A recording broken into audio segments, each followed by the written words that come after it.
Assalamualaikum warahmatullahi wabarakatuh. Madayaw ug maayong adlaw kaninyong tanan. Magandang araw sa inyong lahat.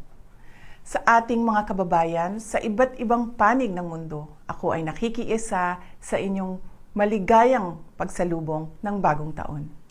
Ang taong 2024 ay sumubok sa ating katatagan at humulma sa atin bilang isang sambayanang naninindigan para sa katarungan at kaunlaran. Ngayong 2025, sama-sama nating harapin ang iba't ibang hamon na magpapatibay sa atin bilang isang bansang patuloy na nananalig sa Diyos at nagtutulungan para sa ikauunlad at ikabubuti ng ating pamilya. Sa ating pagsalubong sa bagong taon, ako ay nagpapasalamat sa inyong walang sawang pagmamahal sa bayan na ipinamalas ninyo sa inyong pagsusumikap, pagtitiis, at pagtsatsagang magkaroon ng mas magandang kinabukasan.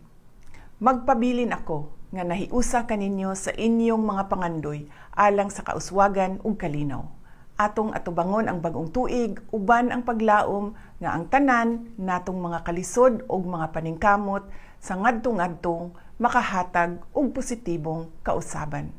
Ang lahat ay para sa Diyos, sa bayan at sa bawat pamilyang Pilipino.